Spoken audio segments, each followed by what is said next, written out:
নমস্কার, Indian stock market বাংলায় আপনাদের স্বাগত। আমি সৌভিক। আজকে 18 তারিখ মঙ্গলবার, মার্কেট ক্লোজ হলো, সব মঙ্গলময়। Nifty, bank Nifty, Sensex, stock, mid cap, small cap সবই খুব ভালো র্যালি, বিশাল র্যালি বলা যায়, অনেকটা আনএক্সপেক্টেডও বলা যেতে পারে আজকে দিল। তো তাহলে আমরা লো কি তৈরি করে চলে এসেছি ইত্যাদি ইত্যাদি অনেক প্রশ্ন। তো বর্তমানে যে জায়গায় দাঁড়িয়ে আছে আমার মনে হয় সেটা হচ্ছে দুটো ভাগ হয়ে গেছে। সর্বদাই তাই হয়, কিন্তু এবারে একদম বেশ ভালো মতো দুটো সাইডে লোকেরা চলে এসছে। কিছু লোক বা কিছু বিশেষজ্ঞ বা আমাদের মতো যারা ট্রেড করেন তারা সবাই বিভক্ত হয়ে গেছে এবং প্রত্যেকের কাছেই কিন্তু স্ট্রং রিজন আছে। তো একটা দল কি ভাবছে যে যা হবার হয়ে গেছে, লোক অনেকটাই পড়ে গেছে সব কিছু, এবার এই জায়গা দিয়ে অর্থাৎ যেটা লো হয়ে গেছে সেখান থেকে নতুন র্যালি শুরু হয়ে গেছে এবং নতুন উচ্চতা 26,200 সামথিং, 27,000, 32,000 অবধি এবার নিফটি যাবে। তারপর গিয়ে হয়তো একটা কারেকশান বড় আসতে পারে। এরকম একটা পক্ষ তার মতামত, তার পেছনে যুক্তি সব কিছু দিয়ে তৈরি করে আছে। আর একটা পক্ষ কি ভাবছেন যে না, বাজার যেটা নিচে এসেছে এখনও লো করেনি, এগুলো যেগুলো হচ্ছে সেগুলো হচ্ছে টেকনিক্যাল বাউন্স, আবার কিছুটা হয়তো ওপরে গিয়ে আবার নিচের দিকে আসবে এবং নতুন লো ভাঙবে। 18,000, 17,000, 20,000 বিভিন্ন লেভেল, তার পেছনে বিভিন্ন যুক্তি, ইকোনমি, আমেরিকান, তারপরে ট্যারিফ ওয়্যার যেটাগুলো চলছে, ডোনাল্ড ট্রাম্প, বিভিন্ন জায়গায় যে যুদ্ধের বাতাবরণ সেটা অনেক জায়গায় কমলেও নতুন করে কিছু কিছু জায়গায় আবার তৈরি হওয়ার কিছু কিছু আলো বা আভাস পাওয়া যাচ্ছে। প্রত্যেক পক্ষই কিন্তু তাদের স্ট্রং যুক্তি নিয়ে বসে আছে।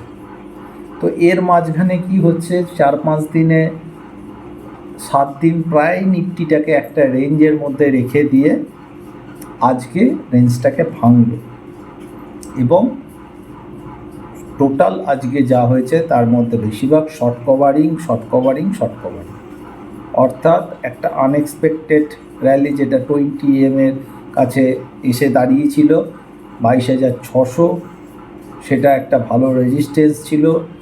একটা দিনেই নিফটি প্রায় আজকে 350 point, bank Nifty 1000 point plus, Sensex 1100-1200 point, স্টকও ভালো বাড়ল।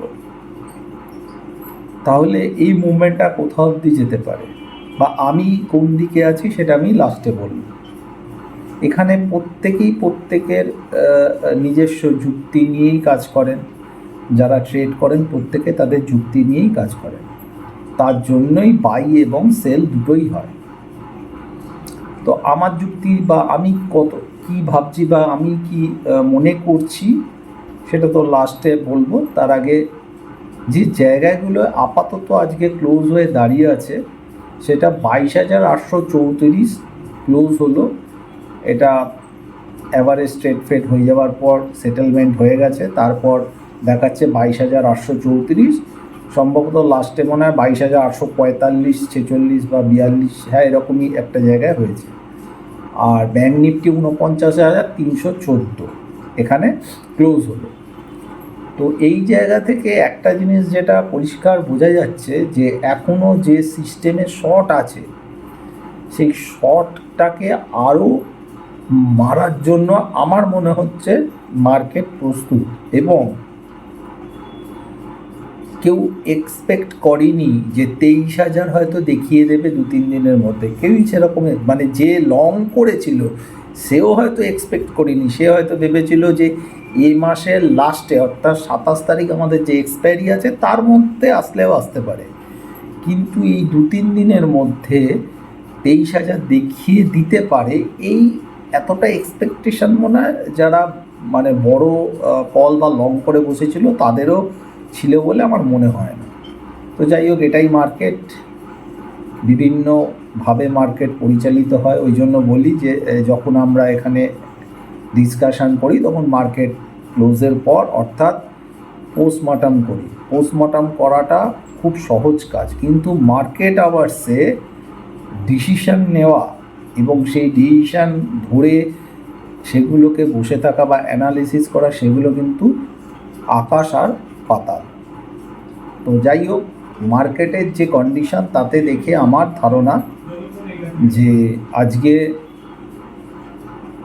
যে জায়গায় ক্লোজ দিল তাতে মনে হচ্ছে কালকে হয়তো 23,000-এর দর্শন একবার করে দিতে পারে বাজার। পরের দিন উইকলি এক্সপায়ারি অর্থাৎ বৃহস্পতিবারও করতে পারে, তবে আমার মনে হচ্ছে কালকেই হয়তো একবার 23,000-এর দর্শন করে দেওয়ার সম্ভাবনা আছে। তো সামনের দিকে নিফটি তাহলে কোন জায়গাগুলো মেনলি আমাদের চোখে রাখা দরকার? 23,000 থেকে 23,120-22 এই জায়গা অবধি নিফটি চলে গেলে যেতে পারে এই 2-3 দিন বা এই সপ্তাহের মধ্যে। আমি মেনলি 2 দিনই হিসাব করে বলছি, অ্যাপ্রক্স এই সপ্তাহের মধ্যে যেতে পারে।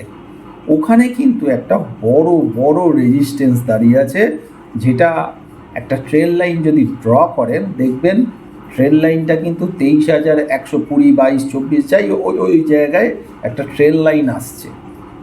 ওই ট্রেল লাইনের ওপরে যদি কোনো গ্রিন ক্যান্ডেল দিয়ে ভলিউম দিয়ে 2 নাইট ব্রেকআউট করে তাহলে নতুন করে বাইয়ের জায়গা খুলবে, আর যদি না করে তাহলে কিন্তু ওখান থেকে সেল অফ হয়ে যাওয়ার সম্ভাবনা আছে। এখন দেখা যে কি হয়, কিন্তু তার আগে যেটা মনে হচ্ছে যে 23,000 ছোঁয়া উচিত, কালকেই হয়তো ছুঁয়ে দিতে পারে। মোমেন্টাম যে জায়গায় আছে তাতে কালকে ছুঁয়ে দেওয়ার সম্ভাবনা আছে, যদি না গ্লোবালি নতুন কোনো উল্টোপাল্টা অঘটন কোনো নিউজ চলে আসে। এছাড়া ব্যাঙ্ক নিফটি যে জায়গায় আছে ক্লোজ হয়েছে 49,314, সেটা 49,550 একটা রেজিস্ট্যান্স ছোট, তারপর 50,000ও টাচ করে দেওয়ার ক্ষমতা কিন্তু আছে কাল পরশুর মধ্যে। অর্থাৎ গোল ফিগার যদি বলি তাহলে নিফটিতে 23,000, ব্যাঙ্ক নিফটিতে 50,000, এই দুটো হয়তো দেখানোর সম্ভাবনা তৈরি করে ফেলেছে বাজার, কিন্তু মার্কেট আওয়ার্সে দেখতে হবে। তার মানে কি নিচের বটম কমপ্লিট, উপরের দিকে আমরা এবার নতুন উচ্চতা দেখতে পারি? আমি কিন্তু মনে করছি না এখনও। আমার মনে হচ্ছে যে নিচ থেকে যতটা এসছে 1000 পয়েন্ট র্যালি নিশ্চয়ই দিয়েছে, আরও 200 পয়েন্ট 250 পয়েন্ট দিতেই পারে বা 300 পয়েন্ট দিতেই পারে, এটা কোনো ব্যাপার নয়। এখনও পর্যন্ত আমার মনে হয় না নিচের বটম তৈরি হয়েছে বলে, কারণ বাইরের যা কন্ডিশন বা আমাদের যে কোম্পানিগুলো আছে তাদের আর্নিং এখনও কিন্তু সব ঠিকঠাক নয়, সেগুলো দেখতে হবে। অনেক কিছু ফ্যাক্টর আছে, সেগুলো দেখতে হবে। বড্ড তাড়াহুড়ো হয়ে যাবে বলাটা যে বটম হয়ে গেছে। আমার ধারণা আবার হয়তো বাজার নিচে আসতে পারে, কিন্তু সেটা দেখতে হবে। তো আমি সেকেন্ড দলের মধ্যেই পড়ছি যারা ভাবছে এখনও বটম তৈরি হয়নি। আপাতত আজকের এই 18 তারিখ বিকাল 4টের সময় বসে যতটুকুনি বুঝতে পারছি সেই অনুযায়ী আমার মত আমি রাখলাম। এবার যে যার মতো নিজেদের যুক্তি তর্ক টেকনিক্যাল ব্যাপারগুলো খাড়া করে নিজেদের মতো দেখবেন, কারণ এখানে কেউ কাউকে চাপিয়ে দেবার ব্যাপার নেই। সবাই সবার মতো চিন্তা ভাবনা করেন, সেই জন্যেই মার্কেট চলছে। তো আমার ধারণা একটা র্যালি হয়তো আরেকটু দিতে পারে, তবে একটু সাবধানতা অবলম্বন করা উচিত হবে। স্টকেরও একই ব্যাপার, আজকে অনেক স্টক 5%, 6%, 4% বেড়েছে, কিন্তু পড়েওছে যখন 10-12% করে পড়েছে, অর্থাৎ ওপর থেকে যদি দেখি স্টকগুলো প্রায় 50% 40% নামিয়ে দিয়েছে, সেখান থেকে কতটা বেড়েছে সেটাতে কিন্তু দেখাটা উচিত। তো বাজার যে জায়গায় আছে এখন দেখা যাক বাজারের গতিটা কোথায় গিয়ে দাঁড়ায়, তারপর কি আবার রেঞ্জ বাউন্ড হয় নাকি নতুন করে আবার নিচের দিকে ঘুরতে পারে, সেটা নেক্সট কিছুদিন মুভের পর হয়তো বোঝা যাবে। এছাড়াও মার্চ মাস একটা সাধারণত বটম বা টপ তৈরি করে যাওয়ার সময় হয় কিছু টাইমের জন্য। সেই হিসাবেও কিন্তু মার্চ মাসটা গুরুত্ব একটা অপরিসীম, কারণ ফিনান্সিয়াল ইয়ার এন্ড অনেক কিছু ব্যাপার থাকে, ন্যাপ অ্যাডজাস্ট থাকে, আরও অনেক ব্যাপার থাকে, সেগুলো সব এই আর তো 2 সপ্তাহ, এই সপ্তাহ আর নেক্সট উইকের মধ্যে কিন্তু কমপ্লিট হয়ে যাবে। অর্থাৎ অনেক কিছু হয়তো এই মার্চ মাসে আমরা দেখতে পেতে পারি, মানে ফুল অফ অ্যাকশান যাকে বলে সেটা হতে পারে। তো যাই হোক, 11 মিনিট ভিডিও করে ফেললাম, আবার নেক্সট ভিডিও চলে আসবে কাল বাদ পরশু। ততক্ষণ ভালো থাকবেন, সুস্থ থাকবেন। আর আমি যাই বললাম আমার নিজস্ব মত, আমি সেবি রেজিস্টার্ড অ্যানালিস্ট নই, অর্থাৎ আমার কথায় কেউ ট্রেড করবেন না, নিজেরা চিন্তাভাবনা করুন। আমি যেগুলো আমার মনে হয়েছে সেটাই আপনাদের কাছে ডিসকাস করব। ভালো থাকবেন, দেখা হবে পরের ভিডিও। নমস্কার।